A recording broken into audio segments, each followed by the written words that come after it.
Morning thoughts, morning thoughts, morning thoughts. Shout out to the people going out to work this morning. Shout out to the people coming in from work this morning. Extra special big up shout out to the people who work multiple jobs. I have the utmost respect for you. Shout out to JJ is up in here. Sash, thank you for being here. Nature Man, good morning. Jesse, Ross TV, Vaughn Guy, Cynthia Gooden, good morning. Thank you for being here. Shout out to my entrepreneurs. Shout out to my stay-at-home moms and pops. Shout out to my retirees. Shout out to the truck drivers, the Uber driver, the Lyft driver, the drivers out on the road. Shout out to the man where I clean the street and the woman them where I do the things them. I said do the things them. You out here making an honest living, I'm all for you. Have the utmost respect for you. Shout out to Troy Trucking, Troy Stars Trucking on YouTube. Go check out my brother's channel. Shout out to Orville Expressions. And man, I watched some epic stuff yesterday. So shout out to Orville Expressions and shout out to the whole Expressions family.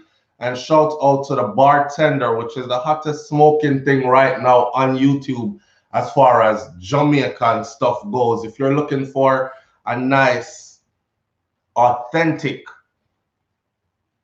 it's like a movie. I don't even know what to call it. It's a series, but it's like a movie. So big up to my people then. Shout out to every single clean-hearted, good-hearted person who wants good for others as much as you want good for yourself.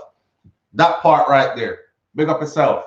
All right. Shout out to everybody tuning in this morning. Thank you for being here. I appreciate you. If I missed your name, Nicole Bazaar, good morning. Thank you for being here.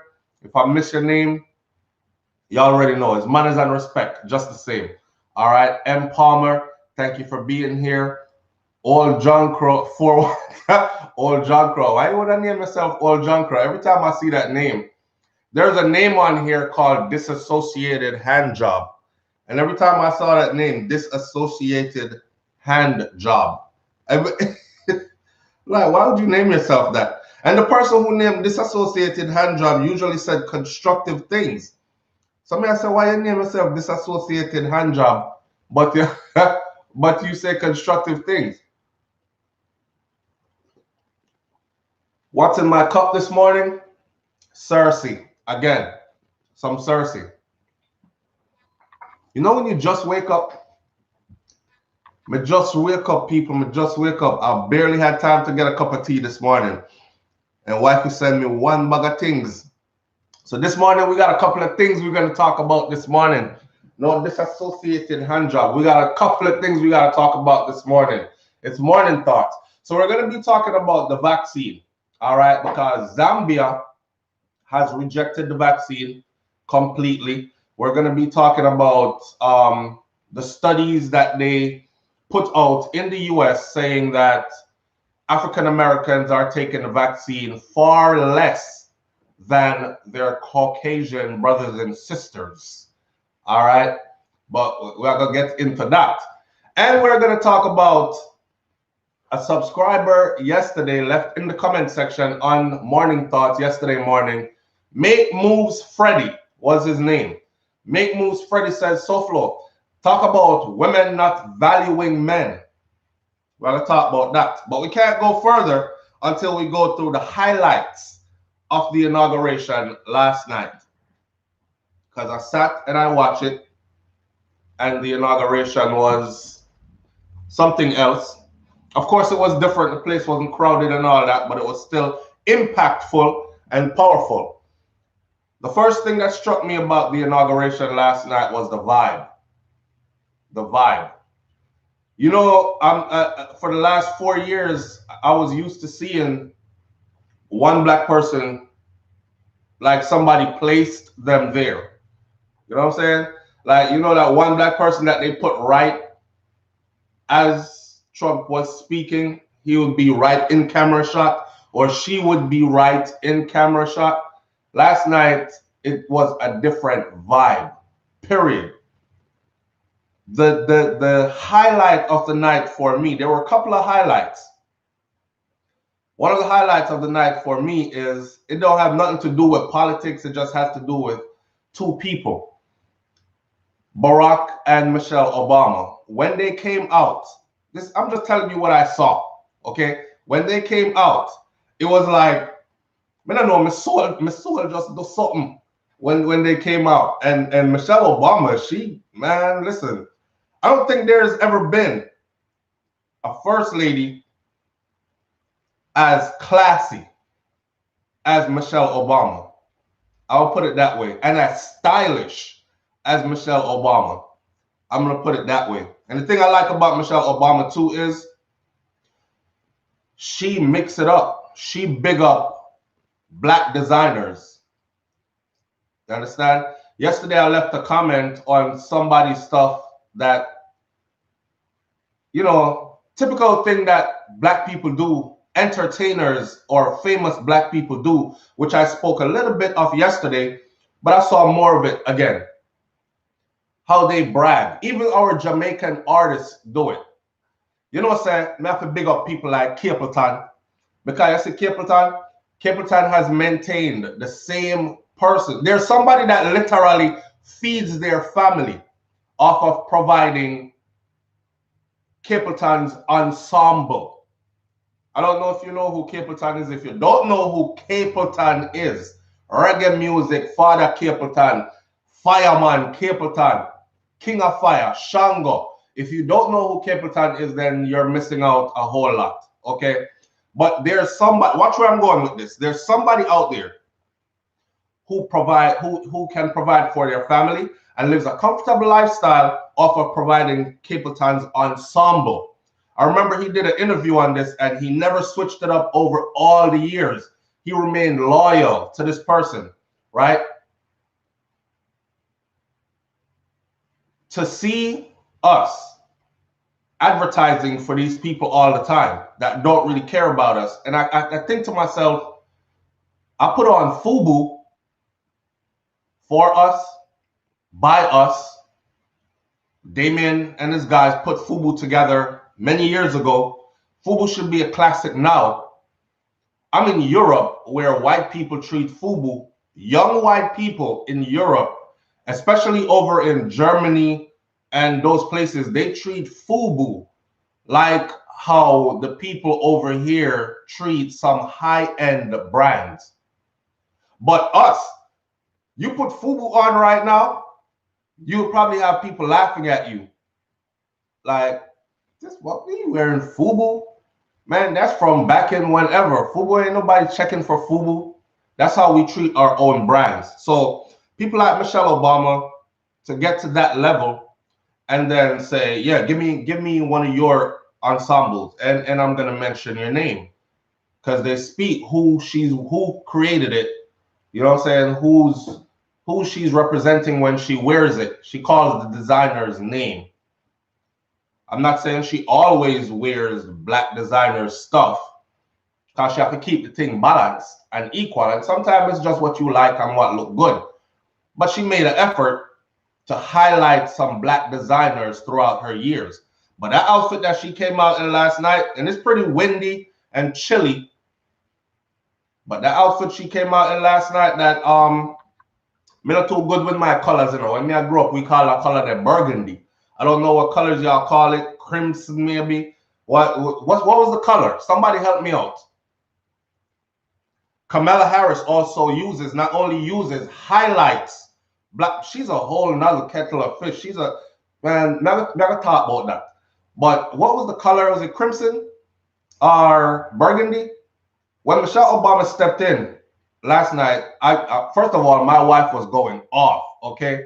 My wife was going off in the living room. Yes, yes, it's the belt for me. I'm looking at wifey and she just go off having her moment. Seeing a black woman feel good about another black woman and getting loud and excited and cheering. You know what I'm saying? It does something to my soul. That outfit that Michelle Obama came out in, I think only she could have rocked it that way because the color of the outfit to the color of her complexion and these things and the way how she commands, she has a very commanding presence. She's tall, Not that short people can command presence too, but she tall, her husband tall, both of them together. It's just like two powerful figures came in. I felt like it was watching their inauguration was about to happen. That's how I felt for a second. I got a little bit carried away, and then I had to reel myself back in and remember. I said, "This is Joe Biden and Kamala Harris." You know what I said? So, and all up and down social media timeline, it was like, "My forever president is here." Why am I feeling like it's their inauguration again? Why am I so overly excited and these kind of things? Let's talk about how Barack grew up. Barack grew up out of nowhere. Whole full head of gray. And he didn't go to the hairdresser this time and get the dye in. So him come out looking everything black, you know, in these special occasions. He came out, showed his grays. It's time to grow up. It's time to be natural. Nothing to fake too much for the camera anymore. This ain't my show. This ain't my party. I guarantee you, if he was the one that was getting inaugurated, he would have went to the barbershop. He would have got the full dye in. It would have, because people would have been like, wow, he looks so young. He doesn't even have any gray hairs. Yeah, can't go at barbershop and him dye in everything. Yeah. Barack came out full gray and it didn't matter. It didn't matter. A lady said to me in my comment section the other day, she said, "Oh, SouFlo, you're aging." First of all, let me tell a woman something this. You're aging. If you wear a big wig or a whole heap of falls here, heavily caked on makeup, long, big, you see them, we call them rock-bat eyelashes. Rock-bat eyelashes and these kind of things. Don't tell nobody about their aging. You don't think you're aging too? Everybody is aging. Aging is for everybody. We're all going to age, right? So people watching my channel from 5 years ago and forgot to tune in for 5 years are now tuning in again. And they're like, wow, SouFlo, you're aging. Which one of y'all look the same as you did 5 years ago, a half a decade ago? Nobody. Nobody. Somehow we have some little crow's feet. Yeah, so you know you start to get your lines and your wrinkles. You know your gray them start to come in and these kind of things. Let people age naturally. It is so sad. May I segue for a second and say something? It is so sad to see us living in a society where you're forced to be scared of aging. Like one time gone, aging was an honor. To become one of the elders was an honor. So what is the problem with aging? You can't age no more. The lady said, SouFlo, you're aging. She a age too, but she can't say herself. Because everything cake on and pack up and fix up. If you're so happy about your aging, go on outside with no makeup. Go on outside with no, every time you see you have on all this makeup and this eyelash and some people are so delusional, they actually really think that what they see in the mirror after they put on all of the makeup and all of the this and all the that and catch the wig on the head and part it right, that's really them. That ain't you. I know the real you. Let people age. Let people age. One brother said, oh, SouFlo, it's time for you to stop dyeing your hair now and let the grays show. I don't have not one gray hair. I think I saw one. I think I saw one over there one time on that side, yeah. But I don't have no gray hair. But if I did, I wouldn't have a problem showing my gray hair. And if I wanted to dye my gray hair, then that shouldn't be your problem either. I'm just saying, let people age in peace. It goes so deep, right? Check the society we living in and aging. They have so many things for you. They make you feel guilty for aging. For instance, as you get older, your skills diminish. Certain things aren't as sharp as anymore. Let's take, for instance, as a man gets older, him M16 now fire like one time. You understand what I'm saying? Without me spelling it out, in M16 is not firing like one time. It's something that you have to face in life. That's just how it goes. It's time for you to get off the plane. That's how nature does. You get off the plane and you let the young lions go run the plane and find them some young lionesses and then do them thing, not true? No, all boys still wind up on the plane with the young lion them fighting for the young lionesses them and these things. So you have a system now that you have to take this pill. Hey, are you not able to get an erection? Are you prematurely ejaculating? Are you not lasting more than 5, 10, 15 minutes? With these pills, you can go all night long. With these pills, you can restore your vigor. Why can't I just be pre-ejaculating? Why can't I just pop down sometime? Why can't I just, you know what I'm saying? Why can't I just, the thing not fire right no more, call me an age. Adapt. I'm aging. Allow me to accept that I'm aging and stop with these commercials and stop with these people talk about you're aging. I don't want to be, if I'm that age group, I want to be that age group. I don't want to pretend to be another age group that's way younger than my age group. No. I've lived and I've experienced and I have things I can say because this is, you know what I'm saying? Experience teacheth wisdom. This is how I gained my wisdom. It's true living. I had my time when my M16 did a fire pan rapid and them thing there and reload and fire again and them thing there. I don't need all that stuff. Next thing we catch a heart attack, liver, kidney shut out. All kind of something not going with me because I'm out here trying to get a kickstand for 1 hour straight and these kind of things. Although, I mean, it gets to that point in life at some point. You know what I'm saying? So let me age in peace, man. So shout out to all my aging people out there. I didn't know that there was no one that aged. SouFLo, you're aging. But yeah, that inauguration last night was something else. Did y'all see Sister Girl, that young Sister Girl, that spoken words poet Sister Girl that came out? It was the colors for me. It was the colors for me. That bright yellow outfit there. And that's why kente cloth and them thing there, although kente cloth is something of a spiritual thing, but that's why the kente cloth look good against our skin, our shades. You know, when we see pasty people in that kente, I always think, oh God, that looks so off. You know, but anyhow, the yellow with that red on top. Correct me if I'm wrong. But when that being put red on top, you know what that means, right? Because you have red, gold, and green. If you notice, she represented and she had those colors on. That yellow was blazing against her. Melanin was popping. And then that red on top. And then she was so well spoken and so eloquent.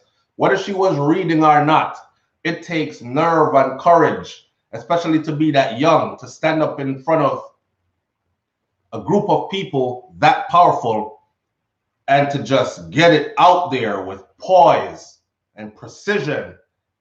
I was amazed, man. I was like, look at Black beauty in action. That inauguration spoke to me in many ways. So those were the highlights for me last night. The highlight was Michelle Obama's outfit. The fact that Barack decided to not steal the show. Because, you know, people were watching because the president now was Barack's vice president. So in a sense, this was my boss.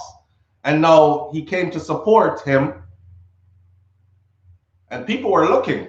People were watching and like, I feel like Obama gone back in a presidency because secretly he's going to be leaning on President Obama for, look, you've done this before, right? I mean, I was only vice president. You've done this before. So give me some advice on what, like, who do I contact here? What do I do with this right here? What did, you know, they're going to be in touch. they stay in touch anyways. They're genuinely, like they both said, they're genuinely friends now. So outside of politics, they talk anyways. So it's only common sense to say that they're going to be discussing current events as Joe reigns as president, and he's going to be influenced by Obama. Only this time, Obama crossed his leg, and only this time he's going to be crossing his leg and sitting back because this ain't me, Joe. They're not chopping my head off this time, but I wish you all the best. But I tell you what you can do in this situation, yeah? I think that's what's going to take place right there. Morning, morning, morning. Thank you for coming in. My Cersei just tastes good this morning. Cersei in my cup. For those of you who never drank some Cersei before, I suggest you get some Cersei in your life. Some bitters. You're probably consuming too much sugar. Anyways, I need to balance out the blood. Anyhow, let's start talking about, we can't come off of the inauguration. The inauguration was something else last night. And to see Mike Pence. Mike Pence, and I keep calling him Orange Man. When name again? Trump. Mike Pence and Donald Trump are no longer friends.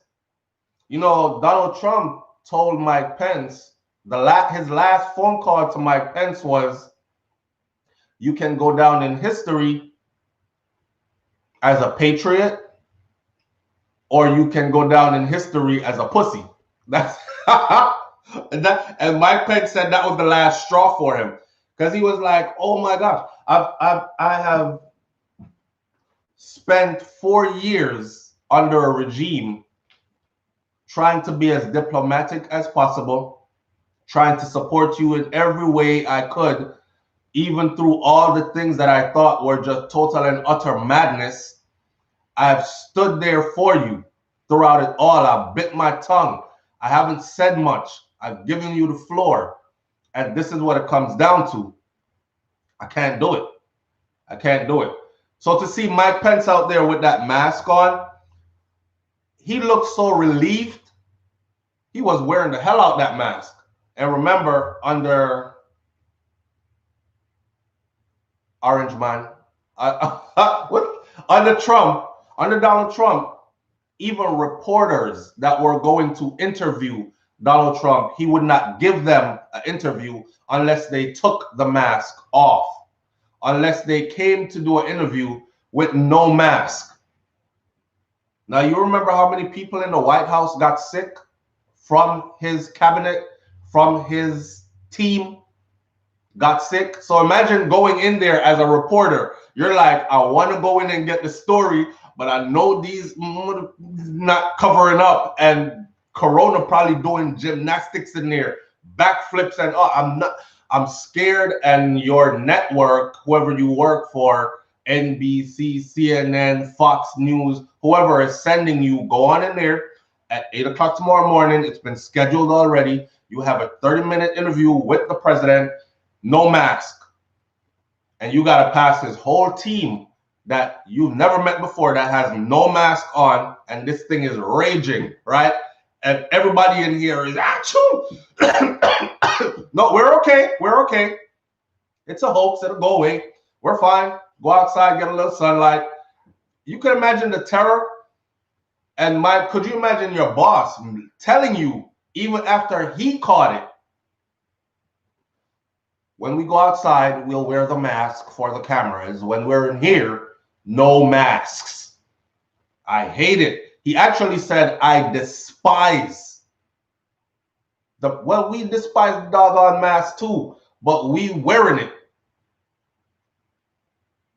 Just a little side note real quick. I'll be driving down the street and I see some of y'all locked up in your car, and you're the only person in the car, and you got that mask on driving. Take your mask off and breathe, please, before you're dead in your car. Okay? Take your mask off and breathe. I've seen old people driving in their car. or mid-aged people that drive, just regular people driving in the car with the damn mask on. You're the only one in the car. Who's going to infect you? Take your mask off. That's not what we mean when we say wear a mask. It didn't say wear it. I was passing, actually, this is while we were doing looking for a house and scoping out neighborhoods and stuff. And I'm passing and I seen garage door open. Old people sit down in their garage. I'm looking up their driveway in their garage. Big sunny South Florida with a mask on in your garage. Now you could take the mask off. The only time I wear the mask, this is some mask guidelines. The only time I wear that mask is if I'm going into a crowd. But if I'm outside, sunlight, I go down to the beach, the sun feels warm, it's nice, the sea breeze, I get some of that, go down to the beach and I take some deep breathing, suck it all in and let it out kind of thing. Wife it, I suck in there, but breathe it all in, let it out. No mask. I see people that walk on the beach with mask. Like, stop killing yourself. You're cutting off your own oxygen, really. You're disrupting your flow of carbon dioxide versus carbon monoxide. It's good if you're going to go in the store, grab some things for the house, get back out.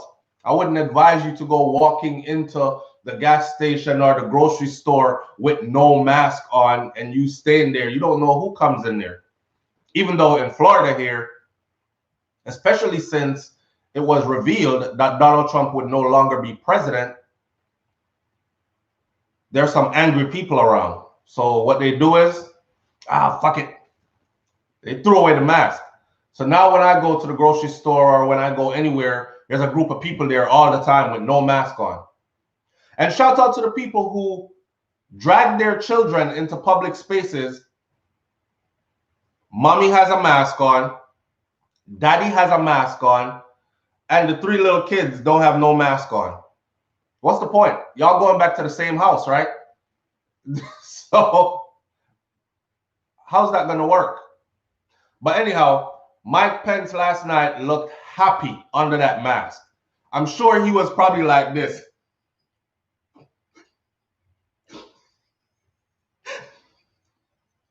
That extra grin there. You ever laugh like you're crazy before?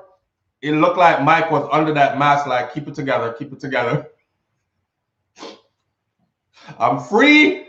I'm free. No more of the madness. And I can actually wear a mask and be around decent people. People who disagree with you, but can still respect you enough to say, oh, hey, Mike, how you doing? You know? Now, suck your mother. I don't want to talk to you. I'm not coming to your damn inauguration. Mike looked like a burden was lifted off his life last night. He looked like, oh God, it feels so good to be around people again. People that are people, not narcissists, not control freaks, not crazy people. And you know the crazy thing is, I watched like a snippet of Trump going out speech, and I said to myself, a part of me feels like I understand him. A part of me feels like I understand him. I don't know if this is my little Stockholm syndrome thing kicking in or me feeling sorry for someone that don't give 2 damns about me. The big thing, he pardoned Kodak Black, right? He pardoned Kodak Black. Now, for those of us who follow Kodak's story, when Kodak went to go fill out those paperwork to get the guns, Kodak was not a convicted felon. However, he was convicted under that law. If you get caught with a weapon or purchasing a weapon or trying to purchase a weapon and you are a convicted felon, you're going to do prison time, period. So guns are off limits for convicted felons. I thought that as wild as Kodak is, he didn't deserve that. Because at the time when he went to go get the gun, he had cases pending, but he was not convicted. So he was not a convicted felon. They made him a convicted felon by putting him in prison, but he wasn't a convicted felon when he signed the papers. So when he went to court and they asked him, did you sign these papers to get these guns? He said, yes, I did. And if that means I'm guilty, then I'm guilty. But he was not a convicted felon. You know what I'm saying? So they slip one under the rug. Here's a young 20-year-old. He's 23 now. 21-year-old. Self-made, for real self-made. Got it from the mud. Millionaire youth. And he's giving back and doing so much. But the thing that killed me, though, was how they called him, Trump called him a community leader. He needs to be free. I'm all for Kodak's freedom. I thought he was railroaded straight to prison like they do so many other brothers. Or if you think about the technicality in that, he had cases pending. He had not been to court on those cases, tried and convicted. Therefore, he was not a convicted felon. You understand? And they railroaded him and said, you're a convicted felon and you're out here trying to purchase firearms. Here's your signature on the papers. You're going to go do 3.5 years in prison. That was rough. But when you call him a community leader, and it's based on these premises, he's a community leader and activist, why you freed him? No, tell the crowd, tell the people the truth. You freed him because you saw where they railroaded him, like they do so many of us. Another thing is, when they said community leader, I thought to myself, Kodak is high all the time. He speaks gibberish. Like, if you don't understand street slang, and if you don't understand hood talk and Miami street slang, then you might not understand half of what Kodak is saying. Of course, he's new generation, so there's a generation that understands him. But even most of them just worship the fame and the popularity and don't understand half of what he's saying. But for you to call him a community leader, that resonated with me in a way where I looked at them and I thought to myself, yeah, these are the kind of people that they want to lead our community. You want to know that we're being led by someone who is on narcotics all the time, high off street drugs, can't formulate a proper sentence. Oh, somebody knows saying gang shit, start man. What? Who is he leading? I don't want him to lead my children, and he sure as hell ain't leading me. But you tout him as a community leader.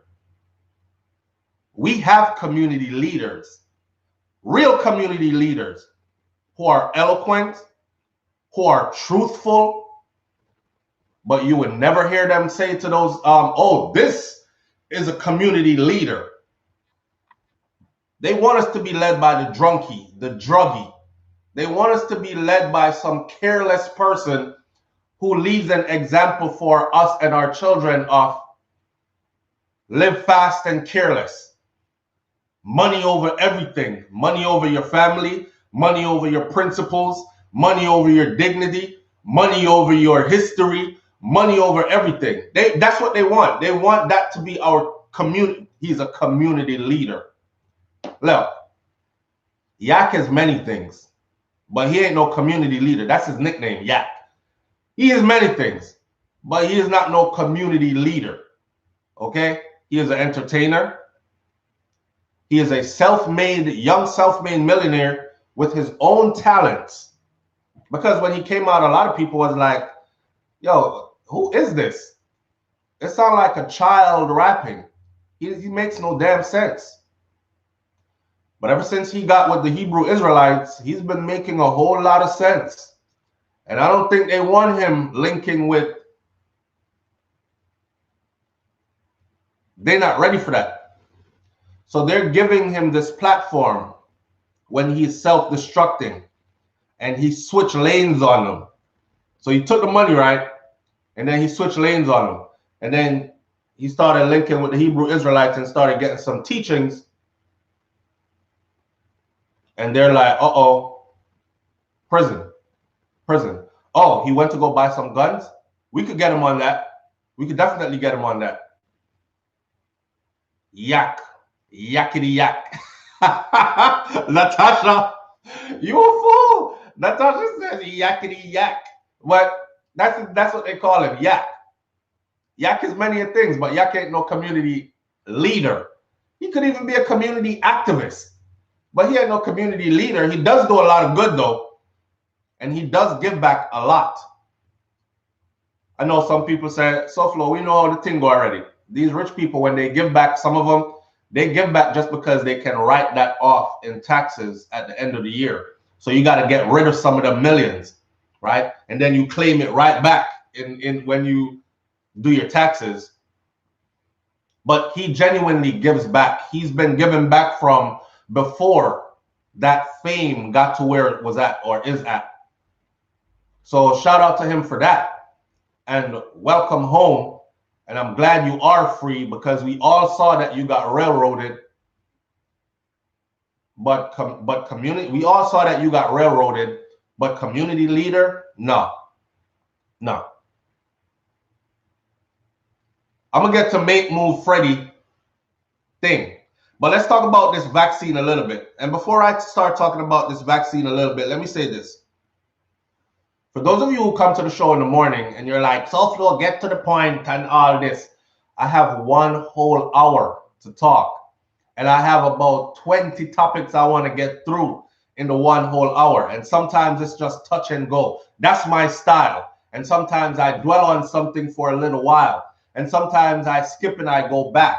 So if you can't follow and it's not your platform, then just leave it alone. Nobody come cuss me. There's nothing to cuss me about. I thank you for being here. I thank you for tuning in. I respect you and I respect your opinions, even when they're different from mine. I still get a thumbs up or I still get a heart. You know what I'm saying? Because I respect the fact that you took the time. But nobody get disrespectful, man. You know, it's not, it's necessary. All right? And it's your platform, do your thing. Very much so. All right, so Zambia, I see my wife sent me a couple of things. One of them was President Biden don't play. Just hours after his inauguration, Biden signed a total of 17 executive orders to reverse Trump's policies. Straight to work. And we spoke about that yesterday. 17 executive orders to reverse policies that Trump had put in place right after he was inaugurated.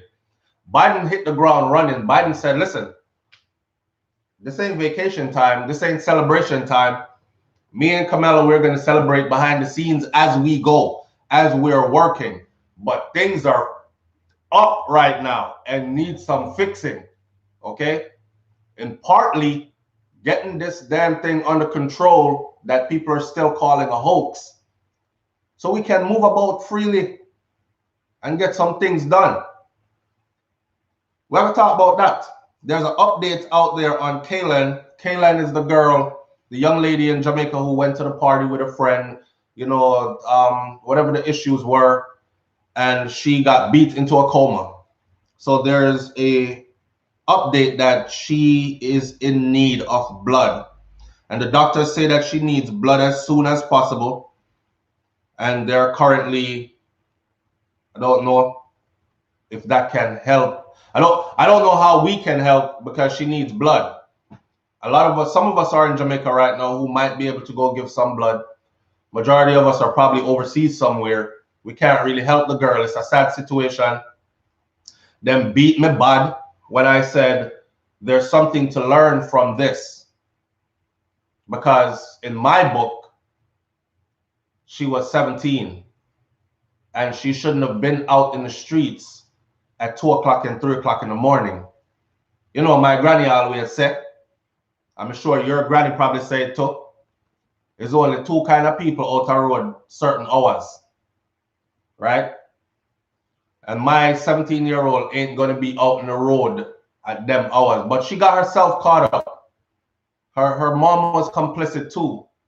You genuinely let your 17-year-old daughter go roam street late at night. What do you think she out there doing? But she's in a bad situation.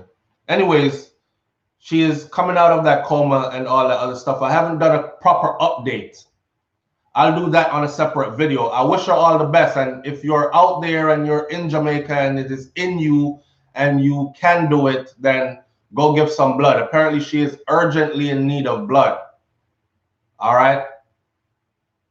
And I hope she makes a full recovery, but something tells me, let's just speak it into the universe and let it be. I hope she makes a full recovery from this. And I hope she learns. And then she's able to teach back from this experience.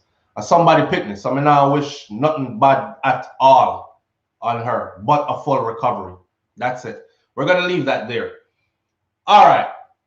So Zambia's president has issued his speech. And basically, I wanted to play it for you here this morning, but I don't think I'm going to be able to. So basically what he is saying is they reject all forms of the vaccine. They don't even want it landing in their country. They're not going to be taking it. They will, he said, this is what he said. They have Zambians that are highly educated and highly capable of developing their own.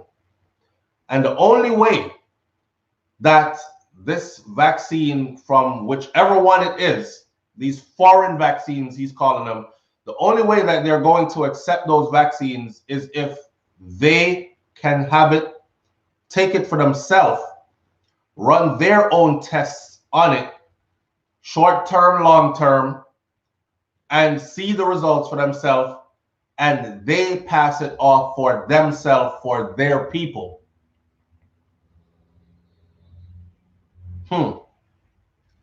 Brings me to studies show.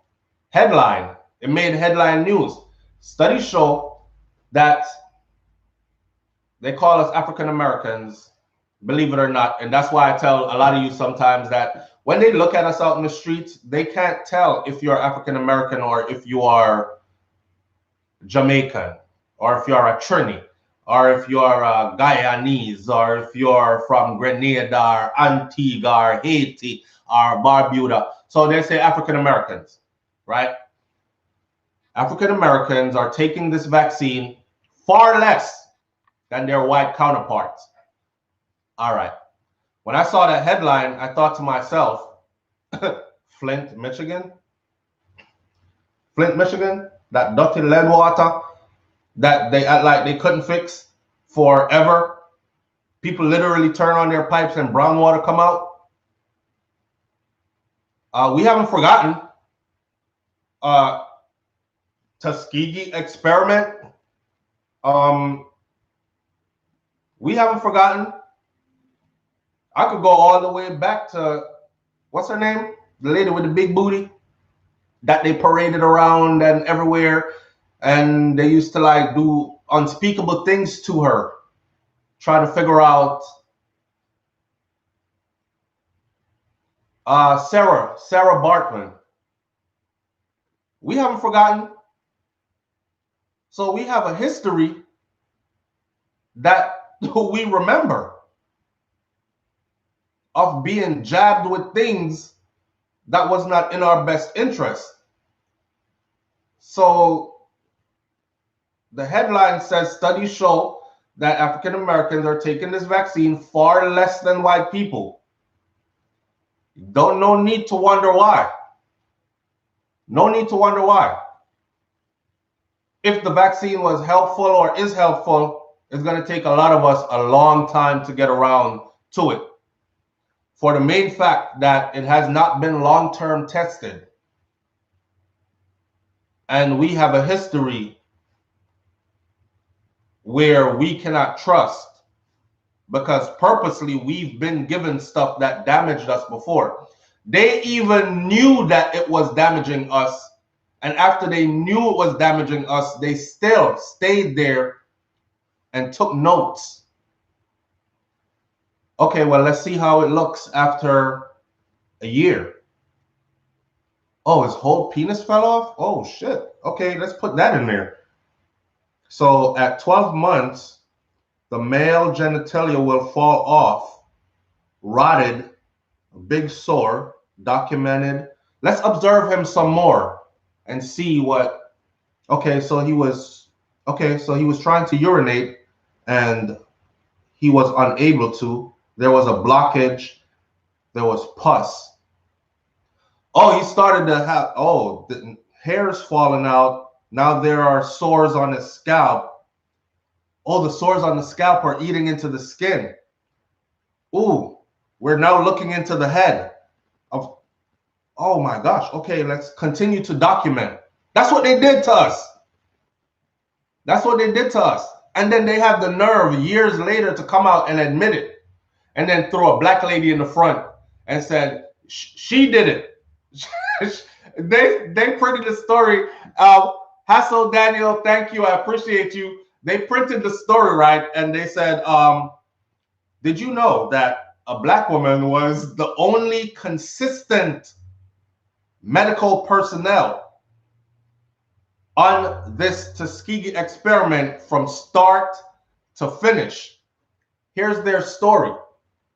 You see, history will always be in favor of whoever is in power and gets to tell it their way. So it's funny when they threw the black woman in the front and said, because they want us to blame us. Yeah, you got messed up. You got messed up. But it was your own kind that did it.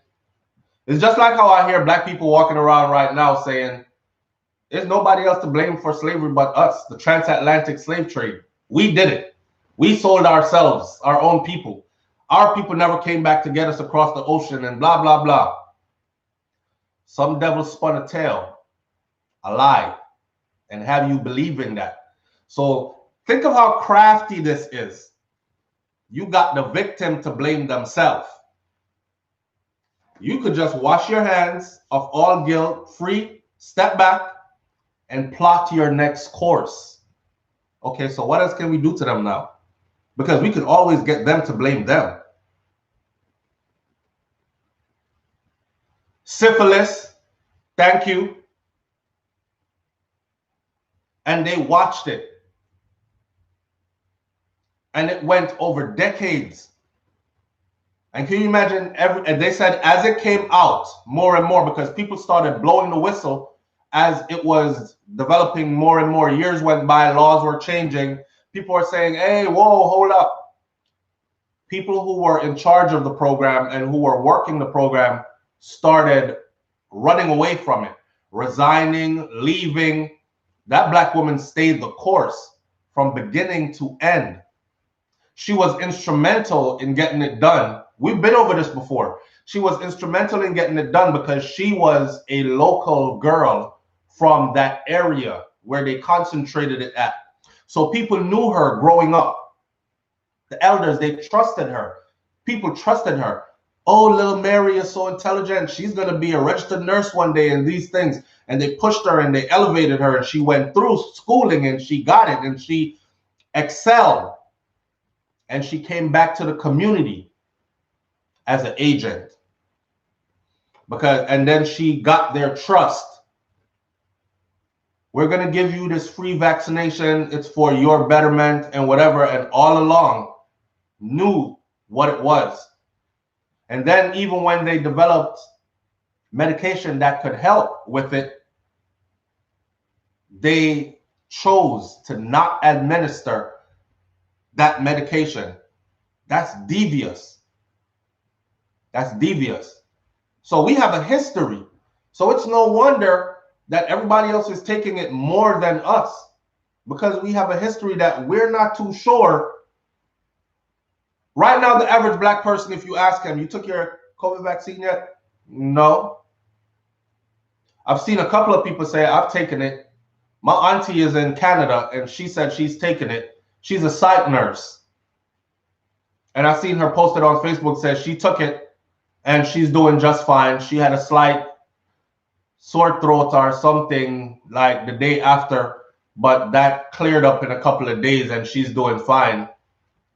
I'm not so much worried about the immediate effects. I'm worried more about the long-term effects that have not been studied. And I don't want to be somebody's experiment for what the long-term effects are. Okay? I know a soldier, he's probably passed away by now, but I know a soldier that came out of the Desert Storm era. That was before me. The Desert Storm era, where they went into the Middle East and they went into combat and they got hit with gas, nerve gas. And when they got back to the US, the VA wouldn't give any compensation. And the numbers started multiplying of soldiers that were saying, I can't remember, like, I'm talking to my wife and I can't remember my wife's name. I can't remember, just like this. I can't remember what I'm talking about. And I watched, because I lived at the same place for 7 years, and I watched this man's decline. So from when he started shaking, started first getting his tremors, his jitters, his forgetfulness. This is somebody that we used to cut his hair, talk in the barbershop real good, had good conversations. He was a very debonair kind of guy, you know, dressed nice, former military, got his life together, out here doing good things. And then you could watch the gradual decline. And then at some point, his gradual decline turned into a rapid decline because the tremors became like huge like this. When he came into the barbershop towards the end to get a haircut, boy, he was lucky. He had family members that really cared about him and cared for him, and a caretaker, because they had to like hold him steady in the chair to get a haircut. If you could imagine trying to cut somebody's hair with clippers and razor, and they're shaking like this. And he was from that era, and he eventually got his rewards through the VA after years and years of fighting for it. Like, look, this is where it came from. And there are many others now like him. And when it came towards the end, brother couldn't even walk anymore. He would shuffle. He would shuffle like somebody that has Parkinson's. He would shuffle and stop, shake, shuffle. He'll be in the chair getting a haircut. Drool would just be running out his mouth. He can't control it. Just slobber just running down.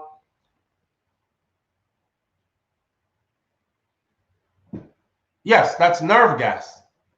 But Mamar Hen, are you understanding the parallel that I'm drawing? Are you understanding the parallel that I'm drawing? The parallel that I'm drawing is that I've seen them do stuff to us in my lifetime. I've seen it.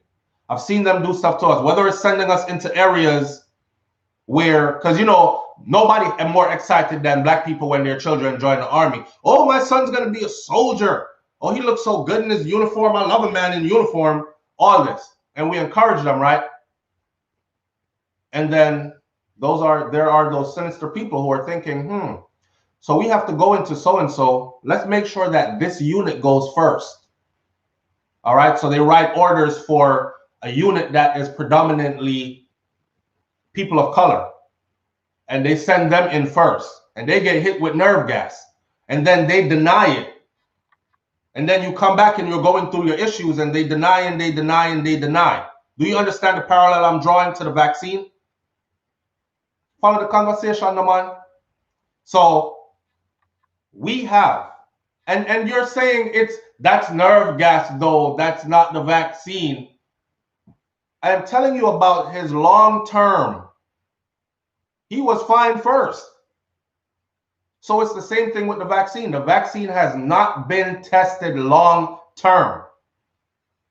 There's no human out here that they can say, we tested these bunch of people for the last 7 years and nothing happened to them, so the vaccine is good. There's none. Who look at a decade from now and say, well, we now know that after taking it, 5 years down the road, your organs are going to start to shut down, or your memory is going to start to go, or you're going to start to bark like a dog and don't know why? Or how do you think they're going to come to that? They're going to come to it by monitoring the population that took it. You understand? Now, again, let me clarify. This is not an anti-vaccine campaign that I'm running, because I've had many vaccines and my children have had vaccines. However, this particular vaccine, for me personally, it's not been vetted enough for me. So may I go and hold off and see what the long-term effects are. You got me? Right. All right. So Zambia's president or prime minister, whichever one he is all within his rights. He's looking out for his nation. He doesn't want to be tricked. He doesn't want his people to be destroyed by some outside agent who give you some experimental batch and it's not the same. He even came out and said it in the press conference. He said, how do we know that the one that you saw Biden take on camera is the same one that we are getting? How do we know that? So he has a point. He has a point. Are you taking it? That's my question this morning. Are you taking it? Or have you taken it yet? Let me hear from some people who have taken it, or for those who are still opposing it, and why. Are you taking it? Have you taken it yet? Because some of you have taken it. And the only way we know is if we're watching you. I want to see who take it so I can know who to watch.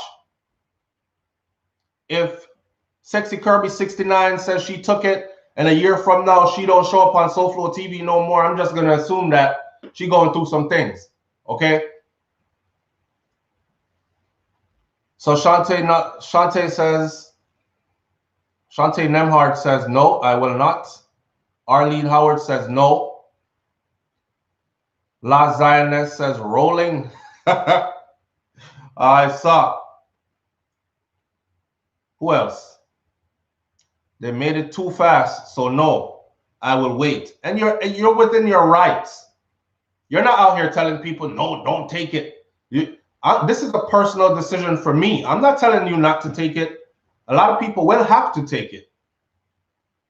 But I will wait as long as I can wait until I don't have a choice anymore. Yes, because a remedy must start at some point. So hold on there. You take it?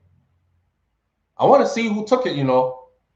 Good day. I am not taking it. Lakeisha Carter says, I'm not taking it. Vitamin D and B12 deficiencies. So no, thank you. Okay, those I'm guessing those are your pre-existing conditions that would stop you from taking it, or you might have adverse effects if you do. Isilda McKenzie says, nope, not taking it. Sugar City Gal says, I'm a SGM in the Army. Morning, Sergeant Major. And I refuse to take it until it's mandatory. I oppose because it needs more data. And this is the Sergeant Major talking. Now, you know, anyone can be anyone. I can be the president on social media. Sergeant Major is a heavy rank, you know. It's a heavy, heavy rank that is up the ladder, way up the ladder. If you're Sergeant Major and you're telling me you're not taking it. So Sergeant Major, are you still active?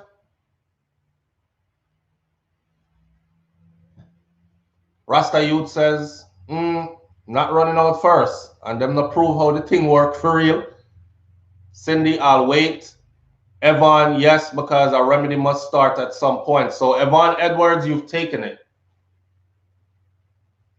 If you've taken it, I want to know what you felt so far. Did you notice any changes in your health? Are you feeling tired, nauseated, sleepy, blink twice if you need rescue. What's going on with you? Has anything changed yet? And like I said, I'm looking at the long term. So even if you have taken it, I can still gauge short term, but I'm looking at the long term. And for who could not understand the parallel I was drawing, the long term of the gas, the nerve gas, is what I was able to see from the outside over a 7-year period when they told these soldiers that you're fine, nothing's happening, it's good. They didn't hit you with anything, sprayed a little gas in the air, and 7 years, watch this man decline. And I can't help but to think I am going to be watching people 7-year decline after taking this thing, unless they can tell us more or show me more, deeper studies about it. I'm within my rights to do that. Okay, Mamar, you get the point. All right, thank you. Manners and respect. So Amelie says, no, well, never. Don't say never. Don't say never. I already told you how it could be mandatory. Remember they were talking about the flights or the passport, vaccination passport, where it would be required for you to show it that, yes, I have all my COVID shots up to date. Okay, you can come on in. You can get on a plane. You can fly to so-and-so. Some of us have family, close family, scattered on all continents. And some of us travel a lot, right? Whether it's to the Caribbean or to Europe or to other countries within the Americas, whatever, we travel a lot. And you can cut out pleasure travel and be like, listen, I'm never taking that thing. I don't have to go out. I can vacation in my backyard right where I live. I don't have to travel anywhere. But for the people who's, say, for instance, example, your mother lives in Jamaica, you live in the US. Mom's doing fine. Time goes by. Mom gets ill. Mom passes away. Are you not going to attend your mom's funeral? Or while mom is going through her sickness and she's talking to you on FaceTime telling you, I haven't seen you in so long, I miss you. You're not going to come see me before me pass away, before me dead. Are you going to be like, nah, mom, I can't come see you? That's kind of like pulling on your heartstring. How do you? So it could be made mandatory without making it mandatory. All they have to do is require that it be taken at all the points that you are interested in. And they don't have to use the word mandatory, like as in it's mandatory that every person in the United States of America takes this vaccine within the next 7 to 14 days. They don't have to do that. All they got to do is block off the airport. Then all they got to do is block off your profession. Are you going to change career fields and then don't fly anymore? And then, you see what I'm saying? Box you in until you have no choice. So they can very much make it mandatory without making it mandatory. So never say never. That's why I haven't said never yet. I said I will hold out until it gets to the point where I no longer have a choice to hold out. Listen, I was in the army, man, and I'm telling you that I've taken many injections that I had no choice. I remember one time, this show is going to go on long enough because I have to honor this brother. His name is Make Moves Freddy. I'm on my board this morning again. Make Moves Freddy asked me to talk about something, and I'm just going to touch on it real quick. But I remember when I first got in, whatever that shot was they were giving us where you had to reveal your right butt cheek to take it. So you have literally 100 men lined up, and we all have one ass cheek hanging out. I'm looking at an ass cheek in front of me of a man, a hairy ass cheek. I'm like, oh damn, I'm trying not to look. And behind me is another dude looking at my one hairy ass cheek. So they'll line you up like that. Herd vaccinate, right? And I remember Because you know where Jamaica I come from, so I have the little rebel in me, so I want to ask some questions. So I thought I could question the authority. I forgot that I had sworn in and I had thrown out my own rights. I was now property of the government. GI, government issue. So I get up there and my one ass cheek is hanging out. And I before he went to stick, I said, hold up, whoa. I said, hey, Sergeant, because it was a sergeant. I said, Sergeant, can I ask you what's in that vaccine or what's in that injection that you're about to put in my body? Pardon my language. This is what he said. He said, shut the fuck up, take it, and move the fuck out. I said, okay. Out, took it, and moved out. And all of them were just like that. We weren't allowed to question what was in it. So I'm taking a lot of stuff that I had no choice but to take because I had already signed over myself to and I had committed to living a military life, right?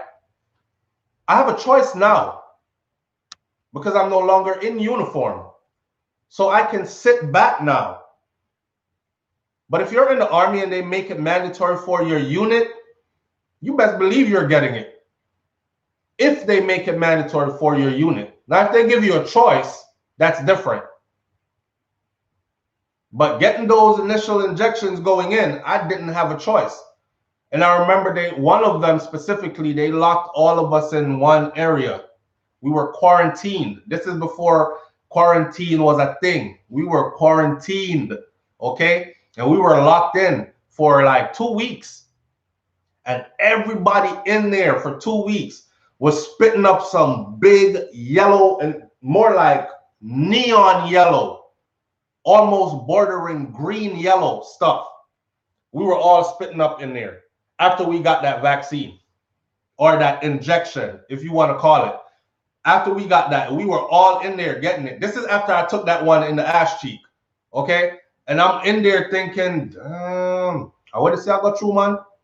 That's when my mind started saying, SouFLo, this you doing yourself? Like, what are you doing here? What? But I went through it. So now that I have a choice and I can say, hold up, let me ask you, because I was brave enough to ask to their face, but I didn't have any standing. I was a little old private me, and I was told to shut the fuck up, turn your ass cheek this way, take it, and jab you a little extra harder because you questioned it. Move the fuck out. Roger. Gone. Janet Jones says people are dying, yet it's not getting talked about enough that they have doctors and nurses refusing this vaccine. Yeah. That part. So I'm not in a hurry to take it. I'm not telling anybody not to take it. If you feel within your soul that it's okay and you should take it, go ahead and take it. Don't walk around and say SouFLo said. Okay, go ahead and take it. You're grown, you can make your own decisions. I'm telling you that I am waiting. And if they come for me with it, I have pre-existing conditions that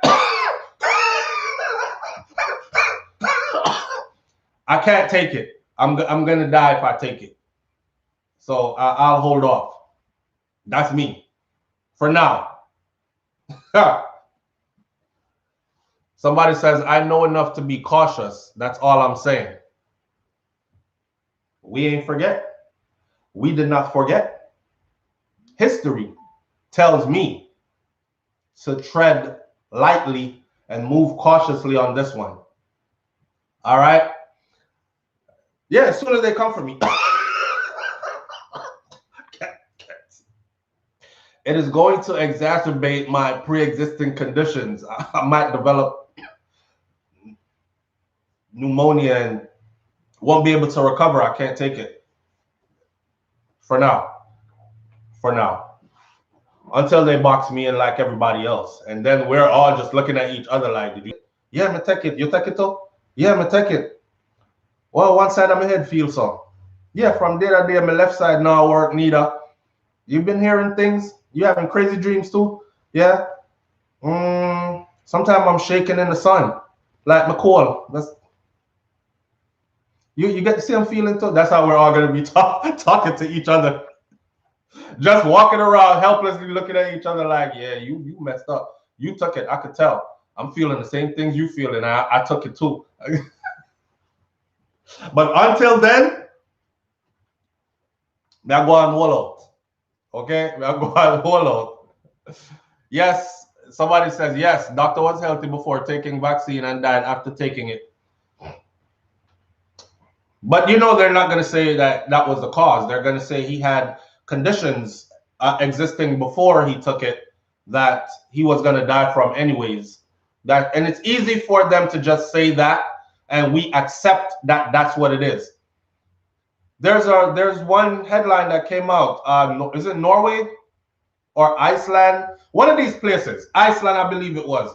100 and something people died right after taking it, and that's the headline. And then as you read the story, they're trying to cover up or back up their talk. So they're saying, well, what people must understand is these 100 people or 100 and something people might have had pre-existing conditions before. Some were elderly and frail. Some were, yeah, right. Oh no, I'm holding off. I'm holding off. Shout out to the people who tuned in this morning, man. Some of you got to cut right now. You got to go off to work and all this. I'm going to extend this an extra 5 to 10 minutes just so I can address what one of my subscribers asked me to address. Okay, so yesterday in the comment section, Freddie, Make Moves Freddie said, talk about women not valuing men. Let me start off with a personal story. And for those of you who have been on this platform for a while, you've heard the story before. So, by example, could you imagine, right, as a man, you know, you meet a princess, you meet a woman, and you're like, yes, we're going to build something together, we're going to whatever, and you're in love, and she seems to be in love, and, you know, a good woman, go on, and everything is good, and you make some sacrifices. I'm trying to tread lightly because them people that still watch my thing and I don't want to offend but anyway, I mean, I talk. Listen, I remember moving somebody from a place where gunshots bust on a regular basis. This was back in Crown Heights, New York, Brooklyn. And I moved them to a gated community and a 2-story house, only to have this person turn around and tell me stuff like this. Now, mind you, this woman now have to cook. Not cook. She don't have to work. She don't know how not one bill pay in that house. Nothing. All I ask is that I do my part and you do your part, right? Run the house. I like to come home. Every hardworking man likes to come home to a clean dwelling. So I come home from some field expeditions. I'm gone for 30, 60, 90 days. As an infantry soldier, I'm getting run ragged. I could explain in details to you what stick lanes are, but I won't. Just know that it's like running the 100-meter sprint, only while you're doing it, you're having to run up, down, with all battle gear and everything on. Now, they have me doing this for 30 days straight. Usually, when you come back from one of these, your face bump up, you've been sleeping in the snow, and you still have to keep military appearance, so beard can't show. So if you know what it feels like to shave with ice water and a straight razor, I can tell you what that feels like. If you know what it feels like to shave bumps with a straight razor and ice water, I can tell you what that feels like. So 30 days, 60 days of this kind of living, I come home, I see dishes pile up high in my kitchen like this. Now, I'm a neat freak. I don't like my place looking a certain way. So I come home, right? And I who said frog face? Victor Bailey says frog face. Yeah, your girl like frog face though. You're mad. Anyhow, I come home, dishes pile up in my sink. I remember saying, hey, the dishes, them, why the dishes, why the kitchen look like this? You know, a woman that really care for you, I would go a bit further for that frog face stuff, but I won't. So a woman that really cares for you, she's gonna be like, oh babe, coming home. He hasn't been home in a month. You know, he's been training, blah, blah, blah. I make sure say the house clean, everything look good, probably cook dinner before he get home. This is love, right? That's how a woman will love you, deal with you. When me realized that I wasn't being appreciated or valued was when I came home and I complained about the dishes in the sink. Follow the story now. The dishes in the sink, and the woman look at me and tell me, say, well, shit, you the one that's complaining about it, so you clean it up. I said, okay. What? You're the one that come in here complaining about dirty dishes. Wash them up then. I said, my girl, I've been gone for over a month. And when you come back from one of these field expedition trainings, you lost about 10, 20. The average soldier loses about 10 to 20 pounds, right? You come back looking different. If you the one that's complaining, so you clean it up then. I said, okay. I said, you know what? I'm gonna go upstairs, change, get ready, or take a shower. I'm, just be home, lay in the bathtub, something. When I go upstairs, I had a washer and a dryer upstairs. In between the bedrooms, there was a laundry room and a bathroom, and I had a washer and a dryer. And I'll never forget. I take off all my stuff, and I get ready to put it in the laundry, and I open the laundry thing, and I see a dirty maxi pad with blood on it, everything, face up on top of the washer dryer. So I said, hey, what's this? Could you move this? Damn, you just come home complaining about everything. What? That's when I started. I was like, yo, some people are batshit crazy. Okay? And this is the same type of woman that went or would go and tell people like, he is so overbearing and he is this and he is that. Why? Because I don't want to see dishes this high in my sink, because I pay all the bills and I leave you home all day and you don't have nothing else to do but have fun. I don't want to see a dirty maxi pad with blood on it turned side up for me to see the dirty side on top of my washing machine and my dryer when I go to put my clothes in after I come home, take off my clothes to put it in the laundry because I'm tired. And I'm not the good person now. I'm your enemy now. And I will get silent treatment.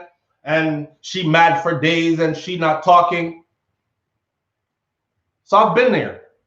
I've been there. So when we do these talks, right? When we do these talks and you hear me say certain things about men or women, please understand. Women get a bit offended quickly because once I'm talking about bad men, all the women are on deck. Yes, Dr. Boy, yes, that's how they all stay, blah, blah, blah. When you start talking about the women, the woman them start back off. Why are you being so disrespectful? Why are you talking like that about a woman? Why are you there? Because I saw enough for no time. Enough for no time. Listen, here's another one. Imagine making breakfast for somebody, right? And waking them up on a regular basis to breakfast in bed.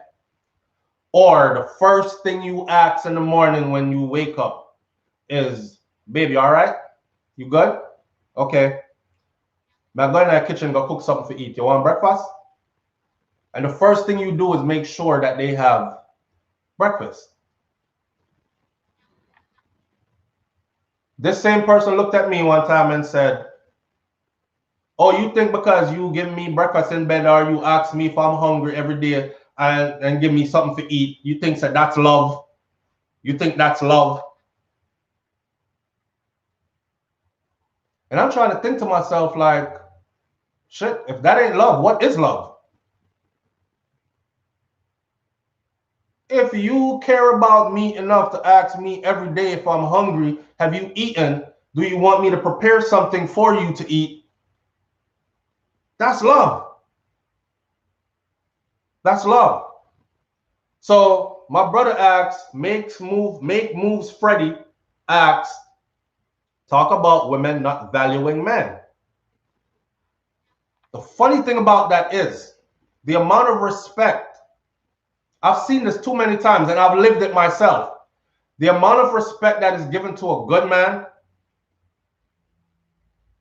compared to what's given to the old dirty dog them is sad. These same women will do everything for the dirty dog, run behind him, cater to him hand and feet.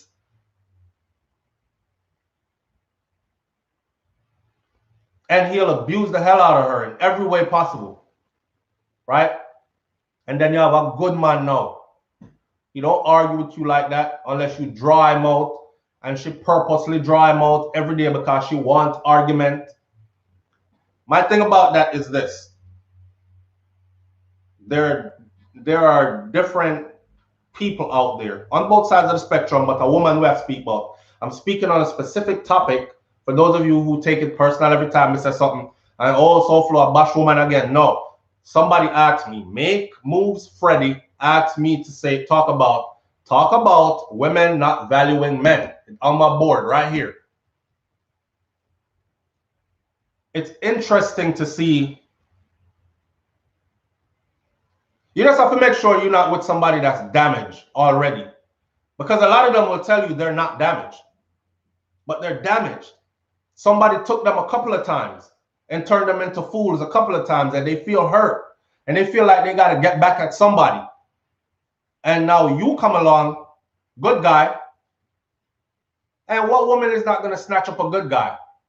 And for the protector, provider type of personalities, you out here thinking you going to be Superman, save somebody, or build something great with somebody and end up being their victim.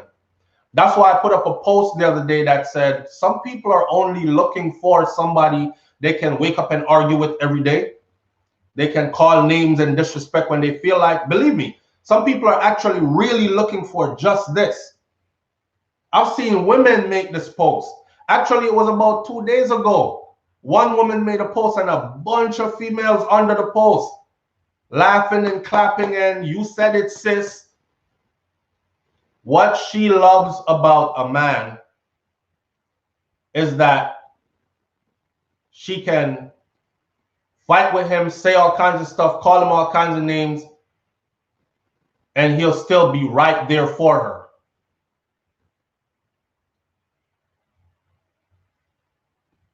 What? That's what she loves about a man. So I just left in all caps, dysfunctional. Dysfunctional. And they really think dysfunctional is the way to be. So you just got to be careful who you end up with. There are women out there that appreciate men. Good women out there that know when they have a king and know that she can add something to his crown, another jewel in his crown, and he'll uplift her and she'll uplift him. Life ain't perfect, and no relationship is perfect. So if you're committed to a relationship and you're telling yourself that this is for life, just remember, life has many ups and downs and curves. It's who's going to be willing to stick it out with you without becoming your enemy. You know what I'm saying? So I wouldn't say that women not valuing men, and that is from a basic level. It ain't really about women not valuing men, period. It's not a generalization, because there are good women out there that do value a man and knows how. And the thing about it is when the ones that don't value men actually see these relationships that flourish, they want that. They want it. They look at couples that are actually really making it over lengthy periods and say, I want that. Man, their house looked nice. Yeah, because it wasn't a one salary house. It was a two salary house. Both their names on it. They both put money together and paid for it. They both are building something together. Whoa, their cars look nice in the driveway. Yeah, because they both work and contribute. Whoa, they don't seem like they're stressed with bills. Yeah, because they're both contributing. Wow, they look like they're living in perfect harmony. I want that kind of happiness because they're putting in work behind the scenes. They don't let their arguments spill out into the public where they're in the driveway of a private neighborhood cussing each other. Dirty girl, you're thinking, slam door, everybody looking, oh my God, they're at it again, you know? So it depends on who you get with. Which brings me back to men have to choose better. Men have to choose better. And a lot of us are guilty of going after nice, shapely body and a little pretty face and the character dirty as hell. But we tell ourselves that, boy, the body is so good, it's worth putting up with the character until you go that far. And then you find out how underappreciated and disrespected you can be. I don't know if you've ever been in a relationship where you feel like you are fighting for your manhood. Where every day you get up, you'll feel like you're with some ghetto girl who was a rebel, and you're like, where's this part of you coming from? Kind of thing. I had one, man, I even used to say to her, like, look, listen, because I'm the kind of person, if there's a problem, I want to say, this is the problem. Put this problem on the table in front of us. Let's focus on this problem and get a solution for this problem. Get it out the way so we can move forward together. Either we do that, or we're going to have to decide that this problem right here, we can't compromise over, and it's something you cannot forgive and I cannot forget. So we let this problem be the downfall of us, and we go our separate ways, right? Work it out amicably and in record time. Why? So I've seen, and I've prided myself. I wasn't always perfect. I've learned over the years by my mistakes as a person. You know what I'm saying? And I put those into play. But you could be with the wrong person that draw you the hell out, and before you know it, you over there tracing back. That's why them said don't argue with a fool enough. Because the public that's looking in, seeing you argue with this fool, they won't be able to tell which one is the fool. All them say are two fools arguing. I got drawn out to the point where I'm in the middle of the cussing to you. Move your thinking, dirty girl. Move your sore crutches, and getting it back too. And then you got to really sit and think to yourself, like, I'm in this relationship though? Like, why am I doing this? Single is way better than this. Single is way, I never had a problem getting a woman, so single is way better than this. When we need little affection, when we need little pum pum, we know if we're going to get it. You know what I'm saying? In the meantime, focus on building your wealth, focus on building a foundation for the children you have, focus on putting your ducks in a row so when your retirement days come, you can comfortably slide off into the sunset, that kind of thing, and along the way, enjoy some of the fruits of the garden. But nobody sit down and stress yourself out and bog down in a relationship with somebody that's going to underappreciate you and treat you like crap, and you're being a good man. I come home to you every day. All the money I make gets spent with you or on you or is saved for days when me and you might need them. That's love. You don't have no problem with him? As far as, oh, where's he at? Oh, he's at the bar again. Oh, it was payday. Hey, man, the bills need to be paid. Where you're half at and all that. You don't have none of them issues there. That's a good man. You know what I'm saying? Good men are like, let me end the video by saying this. Good men are undervalued because society itself undervalues men, period. And as we move into the future where women are asserting their rights more, you have some that are going overboard. So first it was, I want to be equal, stand beside him. And now it's gone to anything he can do, women can do it better. So now I'm one step ahead of him. And then they took it to another step where we don't need no man. We got toys, we got dildos, we got each other, you know, a girlfriend. We don't need no man. And it goes, so that's where it's at.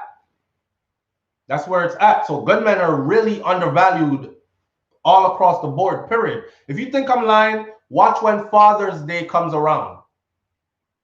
Go outside and look. Look at all your grocery stores. Look at all your corner stores, convenience stores. When Father's Day come around, look what you'll see. They'll have a section about this big. And there will be no notice leading up to Father's Day. You're just dropping a Father's Day song. And you're like, oh, did you get your dad something? You're checking out at the cash register. Did you get your dad something? It's Father's Day. You're at a Father's Day? Really? Check when Mother's Day coming around. 2 weeks out. The whole store changed. They're on the intercom in the store. Don't forget, Mother's Day is coming up. We have our Mother's Day section. Go have a look. Get mom something nice. So we're undervalued. Good men are undervalued. Period. You know what I'm saying? Get mom something nice. It's coming up. And you're like, is Mother's Day tomorrow? Why are they making this announcement? How did I forget? Like, I got to go get my mom something. And people are tapping me and I said, no, Mother's Day is 2 weeks from now. You're like, damn, they're giving like all this now? Not that mommy don't deserve it. Not like mothers don't deserve it. You deserve every bit of it. I've seen all my children be born, okay? And I'm telling you, you deserve every bit of it. However, good men deserve to be valued as well. And a smart woman knows that. A smart woman knows that. We're going to leave it right here. Big up on yourself, man, and shout out to my brothers out there who are genuinely being good men and making an effort to be a good man, because it takes effort. A lot of us were damaged before, and we had to recycle and come again and learn from our mistakes. So for the fact that you're able to recycle yourself, reinvent yourself, come again, learn from your mistakes, be a better person, and present yourself anew, you deserve all the respect for that. You know what I'm saying? Shirley Stark says, I had a good father. That is exactly what I want my children to say about me. My daddy? And you know what? This is how I should have started the show this morning, but I'm going to end it like this right now. I will forever be grateful. Last night I was standing outside, walking around the pool, and I was looking up at the sky, and I was like, Almighty Creator, I am so thankful. I am so grateful. I am so blessed. My children, I have 6 children. They're all okay. None born with defects, anything. None are sick. None are ill. I'm in a position to be able to take care of them. All this other stuff, I give thanks. I give thanks. A good man should be valued. And a smart woman knows it. Well, I left it right there. So big up to y'all, man. Thanks to everybody for tuning in. And I'll catch you tomorrow morning on Morning Thoughts. Right here, 6 to 7. I gave you an extra 30 minutes because we got some making up to do. All right? I appreciate y'all greatly. Sometimes I start talking to them and I don't want to leave. But big up on yourself. All right? Each and every one of you. Manners and respect. Lakeisha Carter said, I had a great father too. 10 plus of us. And he had time for all of us. And some are not his biological children. Yeah, that's what you call a super dad. I had a strict stepfather.